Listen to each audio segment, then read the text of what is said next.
Fiinxalayyiin Jawwisaa jedhamu kun ana malee qaamni biyya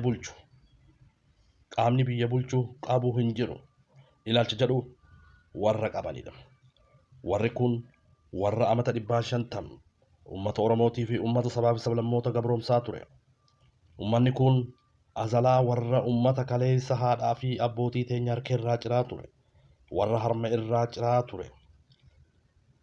Warra Itoophiyaa san keessatti uummata Amaaraa malee uummanni biraa gaxaanaadha. Sabaa sablammoonni jiraachuun qabu. Eenyummaa teessaniin boonuun qabdan. Oromummaa teessaniin boonuun qabdan. Uummanni Oromoo akka waan uummata gaxaanaatti uummata amata 550 ayidooloojii fi saayikoloojikaadhaan uummata keenya irratti dalagee gabrummaa addaatiif uummata keenya saaxilaa ture. Azalaan Minilik, Azalaan Hayile Sillaasee tanarra ol kaatee arra lola banaa jirtu tun waa malee miti. Uummanni kun amata 550 sabaaf sablammoota eenyummaa sabaaf sablammootaa irratti dalaguudha. Itoophiyummaa yookaan Amaarummaa akka yaammadhu malee Oromummaa hin yaammatin, Somaalummaa hin yaammatin uummata akkasii kaleessa sabaaf sablammoota hunda irratti dalagaa turedha. Eega sirni nafxanyaa kufe booda Iyaadig biyya seene. Yeroo Iyaadig biyya seene warra Jawwisaa kana, warra nu malee kana, warra alaabaa teenya malee alaabaan biraa jiraachuu hin qabdu. Warra amantii teenya malee amantiin biraa jiraachuu hin qabdu. Warri Amaarummaa malee eenyummaan sabootaa jiraachuu hin qabdu warra jedhu san mootummaan wayyaanee goda keessatti awwaaltee goda keessa achi keessaa sii galtee ol booda dhabaniitichi keessatti dhidhiitichaa turan. Duuba bara Abiyyi Ahmad aangoo qabate.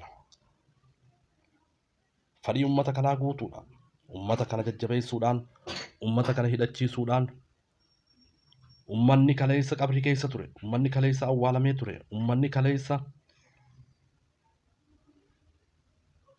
nu maleen isaanii dhabamtee ture san qabrii keessaa kan baase mootummaa bilisiginnaa kana. Qabrii keessaa uummanni nafxanyaa kun, uummanni fannoon Amaaraatu, uummanni Azalaan Miniliktuu yeroo awwaalamtee qabrii keessaa baate uummata Oromoo naannoo akka Dirree Dhawaa yuunivarsiitii naannoo isaanii keessatti ijoollee Oromoo ajjeesuudhaan tarkaanfii irra fudhachuudhaan lafa afran qalloo Dirree Dhawaa keessatti illee ijoollee Oromoo qeeroo Oromoo ajjeesuudhaan sochii eegalan. Achirraa jalqabee mootummaan tun uummata Amaaraa yookaan warra fiinxaaleyyii warra nu malee kana, warra Itoophiyaan nu malee yaamamuu hin qabdu, warra Itoophiyaa nu malee namni bulchu jiraachuu hin qabu jedhee uummata akkasitti eenyummaa sabaa sablammootaa warra balleessaa ture san mootummaan Phiiphii humna itti godha.